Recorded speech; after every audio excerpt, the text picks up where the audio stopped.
up all of your favorite recipes. Simply Food. You should know by now that you're in for a treat. Simply Food. There's no other channel where you'd rather be. Simply Food. Seafood, pasta, cakes, and pies. Sing and laugh and even cry. Like and share and hit subscribe. Simply Food by TY. Alright, I'm back. Today, we are gonna make some creamy kimchi pasta, and trust me, this is a good one. All right, y'all, so let's go over the ingredients. So I'm gonna be working with some bacon in this recipe. The bacon is optional, but it does just make the dish just that more special. Now, this is my own homemade bacon, and although it does say maple pecan, this bacon is actually not that sweet. So should you choose to make this recipe and you buy bacon from the grocery store, lean towards something that's a little bit more on like the hickory smoked side, something along those lines versus something that's, you know, brown sugar or something like that. I have 2 shallots, less sodium soy sauce. Now, you guys know that I make my own kimchi, but I realize that not everyone is going to go through the laborious task of making kimchi from scratch. So I figured in order for me to give y'all a fair chance of being able to replicate this recipe, I wanted you guys to see me make it with this BB Go sliced Napa cabbage kimchi. Now, I love BB Go's products, so I'm pretty sure that this kimchi is going to be fantastic. I got that from my local Asian market, but I'm pretty sure that you can find a lot of BB Go products in a bunch of grocery stores nowadays. I'm going to be using some rigatoni pasta. You can use whatever type of pasta you want. Because there's really not as many ingredients in this recipe, I would say just try to get the best that you possibly can find. And I chose rigatoni because I want to make sure that the sauce and everything kind of gets locked into the inside of the noodle. You're going to need heavy whipping cream. To add a little bit of umami flavor, I'm going to add in some oyster sauce, sesame oil, Parmigiano Reggiano, and then I also have some green onion. You see that? You see that? You see that? You see that? Don't ask me for the damn ingredient list. Come on. Okay, so like I said, I'm going to be trying out this BB Go sliced Napa kimchi cabbage because, again, you know, although I do make my own, I realize that everybody is not going to want to go through the task of having to make it. So I really wanted you guys to have an opportunity to see what it will taste like if you just do it yourself. Now, this is already pre-sliced, which is actually fantastic because I only want to end up with about a half a cup of the kimchi. A little bit will go a long way, especially if the kimchi you're working with is super fermented. A little bit will go a long way. So this is actually the perfect amount, but I want to break it down just a little bit more. And so now with some kitchen shears, I'm just going to go in and chop this up. If you did not know, this is a great way if you ever need to shred up your kimchi because this stuff will stain your cutting board. So just get yourself some kitchen shears and chop it on down. So this is about how small I want my kimchi to be. I don't want it to be completely, you know, ground down because I still want to have, you know, some texture to it. And I also want to see the kimchi within the pasta. Now, if you want yours to be completely smooth, you can absolutely run this through a food processor or use an immersion blender when we get to making the sauce itself. But for me, this is perfect. And just to let you guys know, if you ever get kimchi in a container like this that has a resealable bag, but you don't trust it, make sure you put whatever you don't use in an airtight container. That way it'll stay nice and fresh. I'm going to add in 2 teaspoons of less sodium soy sauce. To add in some great umami flavor, I'm going to add in a half a tablespoon of some oyster sauce. This is my absolute favorite brand. And 1/8 teaspoon of pure sesame oil. Just 1/8. A little bit goes a long way, especially if your kimchi is already good to go. You really shouldn't need that much. Give this a good mix and you can sit this to the side.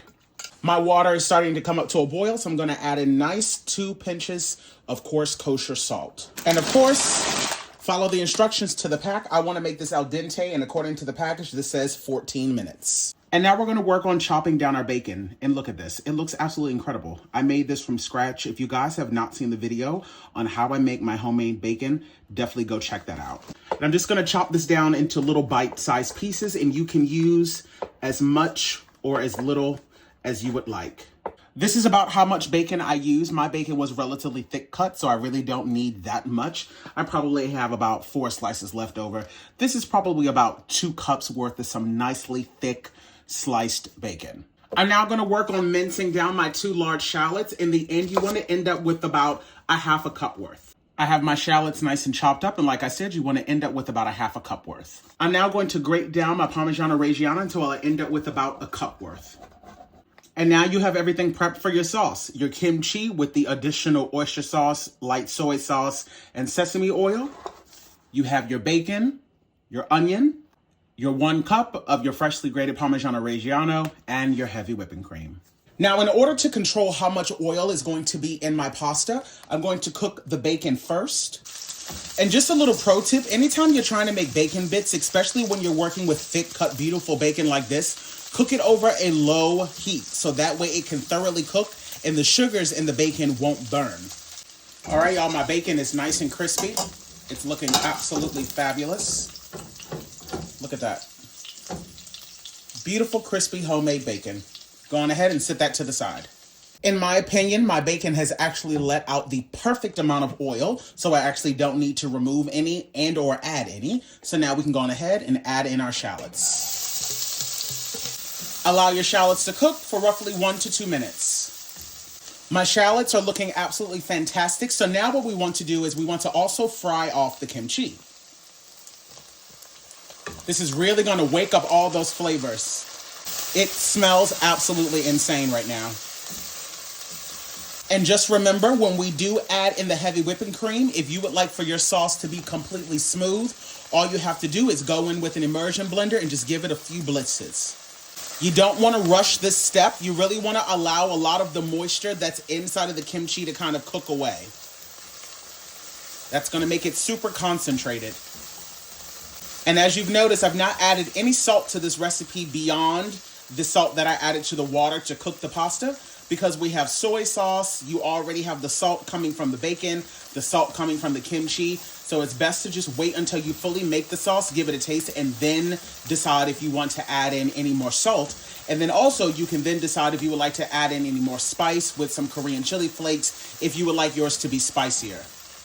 This is looking absolutely perfect. I've now turned my temperature down to about a number 2, and I'm going to add in my heavy whipping cream, which is about 1.5 cups worth. And just remember, if you would like to thin out your sauce, if you don't want any chunks, now would be the time to go in with your immersion blender and thin it out to your liking before you add the cheese. That way it won't be a sticky mess. But this is the perfect consistency for me. I only went in with my immersion blender for about a split second, to be quite frank.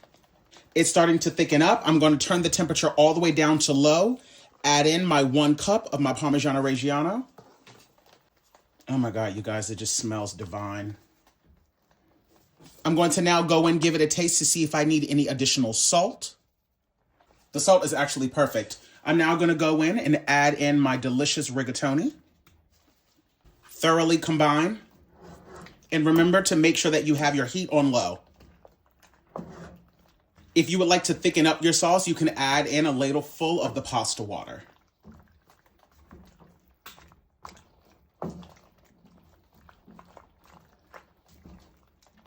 Mine is not spicy whatsoever. So again, if you would like to add in additional Korean chili flakes, you absolutely can, or you can just add in cayenne pepper. That's also fine. I'm now going to also toss in some of the bacon. I'm going to reserve some to put on the top. I'm also going to add in some of the chopped green onions or scallions, whatever you would like to call them. And that there, my friends, is how easy it is to make kimchi creamy pasta. Absolutely divine. I think it's time for us to go on ahead and plate this up, and let's do a taste test. Go right in and ladle that into your serving dish. Top it off with some of the additional bacon. Top off the pasta with some more of that green onion right across the top. Some freshly grated Parmigiano Reggiano. And that there, my friends, is how I make kimchi pasta. Absolutely divine. Let's go in for a taste test. All right, y'all, let's go in for a taste test. I'm really looking forward to it. I got a piece of pasta, bacon, green onion.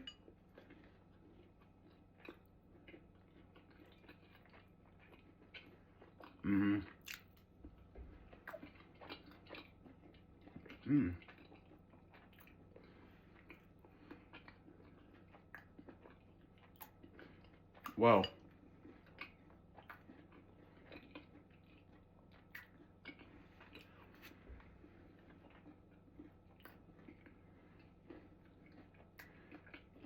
This tastes like, I don't know how to describe it. The saltiness from the bacon.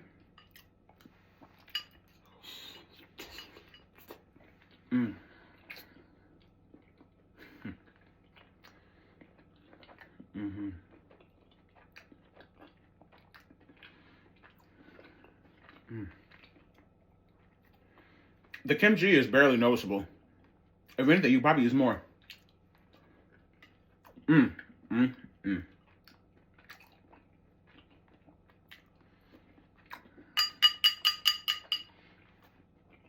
Oh, this is about to be in rotation. Make this.